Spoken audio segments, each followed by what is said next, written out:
Les Actes des Apôtres, chapitre 7. Le souverain sacrificateur dit: les choses sont-elles ainsi? Étienne répondit: hommes, frères et pères, écoutez. Le Dieu de gloire apparut à notre père Abraham lorsqu'il était en Mésopotamie, avant qu'il s'établît à Charan.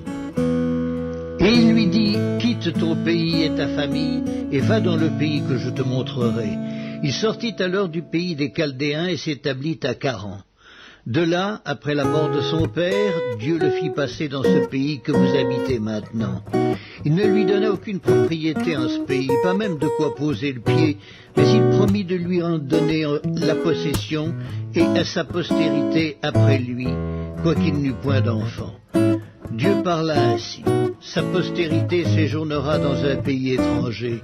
On la réduira en servitude et on la maltraitera pendant 400 ans. Mais la nation à laquelle ils auront été asservis, c'est moi qui la jugerai, dit Dieu. Après cela, ils sortiront et ils me serviront dans ce lieu-ci. Puis Dieu donna à Abraham l'alliance de la circoncision.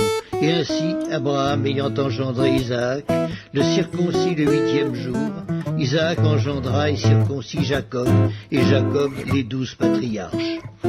Les patriarches, jaloux de Joseph, le vendirent pour être emmenés en Égypte. Mais Dieu fut avec lui, et il le délivra de toutes ses tribulations. Il lui donna de la sagesse et lui fit trouver grâce devant Pharaon, roi d'Égypte, qu'il établit gouverneur d'Égypte et de toute sa maison. Il survint une famine dans tout le pays d'Égypte et dans celui de Canaan.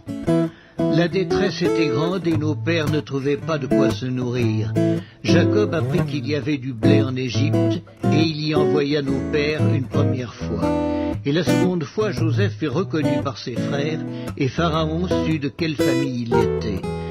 Puis Joseph envoya chercher son père Jacob et toute sa famille, composée de 75 personnes. Jacob descendit en Égypte où il mourut, ainsi que nos pères.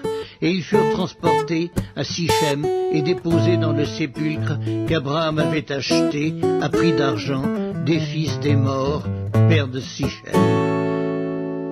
Le temps approchait où devait s'accomplir la promesse que Dieu avait faite à Abraham, et le peuple s'accrut et se multiplia en Égypte, jusqu'à ce que parut un autre roi qui n'avait pas connu Joseph. Ce roi, usant d'artifice contre notre race, maltraita nos pères au point de leur faire exposer leurs enfants pour qu'ils ne vécussent pas. À cette époque, naquit Moïse qui était beau aux yeux de Dieu. Il fut nourri 3 mois dans la maison de son père, et quand il eut été exposé, la fille de Pharaon le recueillit et l'éleva comme son fils. Moïse fut instruit dans toute la sagesse des Égyptiens, et il était puissant en parole et en œuvre. Il avait 40 ans lorsqu'il lui vint dans le cœur de visiter ses frères, les fils d'Israël. Il en vit un qu'on outrageait, et prenant sa défense, il vengea celui qui était maltraité et frappa l'Égyptien. Il pensait que ses frères comprendraient que Dieu leur accordait la délivrance par sa main, mais ils ne comprirent pas. Le jour suivant, il parut au milieu d'eux comme ils se battaient, et il les exhorta à la paix. « Hommes, dit-il, vous êtes frères, pourquoi vous maltraitez-vous l'un l'autre » Mais celui qui maltraitait son prochain le repoussa en disant « Qui t'a établi chef et juge sur nous? Veux-tu me tuer comme tu as tué hier l'Égyptien » À cette parole, Moïse prit la fuite, et il alla séjourner dans le pays de Madian, où il engendra 2 fils. 40 ans plus tard, un ange lui apparut au désert de la montagne de Sinaï, dans la flamme d'un buisson en feu. Moïse, voyant cela, fut étonné de cette apparition, et comme il s'approchait pour examiner, la voix du Seigneur se fit entendre. « Je suis le Dieu de tes pères, le Dieu d'Abraham, d'Isaac et de Jacob. » Et Moïse, tout tremblant, n'osait regarder. Le Seigneur lui dit, « Ôte tes souliers de tes pieds, car le lieu sur lequel tu te tiens est une terre sainte. J'ai vu la souffrance de mon peuple qui est en Égypte, j'ai entendu ses gémissements, et je suis descendu pour le délivrer.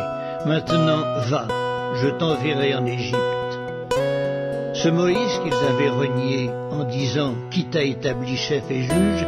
c'est lui que Dieu envoya comme chef et comme libérateur avec l'aide de l'ange qui lui était apparu dans le buisson. C'est lui qui les fit sortir d'Égypte en opérant des prodiges et des miracles au pays d'Égypte, au sein de la mer Rouge et au désert pendant 40 ans. C'est ce Moïse qui dit aux fils d'Israël: « Dieu vous suscitera d'entre vos frères un prophète comme moi. » C'est lui qui, lors de l'assemblée au désert, étant avec l'ange qui lui parlait sur la montagne de Sinaï et avec nos pères, reçut des oracles vivants pour nous les donner. Nos pères ne voulurent pas lui obéir, ils le repoussèrent, et ils tournèrent leur cœur vers l'Égypte, en disant à Aaron: « Fais-nous des dieux qui marchent devant nous, car ce Moïse qui nous a fait sortir du pays d'Égypte, nous ne savons ce qu'il est devenu. » Et en ces jours-là, ils firent un veau, ils offrirent un sacrifice à l'idole, et se réjouirent de l'œuvre de leurs mains. Alors Dieu se détourna et les livra au culte de l'armée du ciel, selon qu'il est écrit dans le livre des prophètes: « M'avez-vous offert des victimes et des sacrifices pendant 40 ans au désert, maison d'Israël?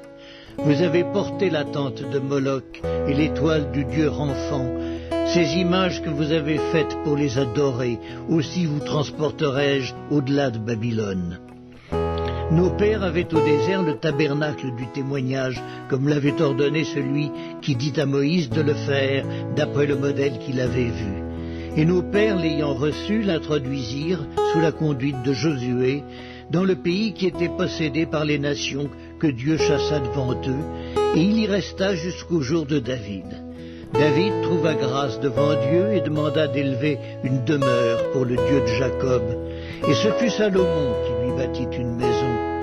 Mais le Très-Haut n'habite pas dans ce qui est fait de main d'homme, comme dit le prophète. Le ciel est mon trône et la terre mon marchepied. Quelle maison me bâtirez-vous, dit le Seigneur, ou quel sera le lieu de mon repos? N'est-ce pas ma main qui a fait toutes ces choses?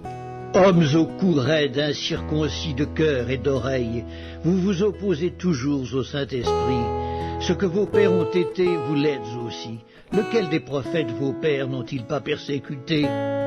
Ils ont tué ceux qui annonçaient d'avance la venue du juste, que vous avez livré maintenant et dont vous avez été les meurtriers, vous qui avez reçu la loi d'après des commandements d'anges et qui ne l'avez point gardée.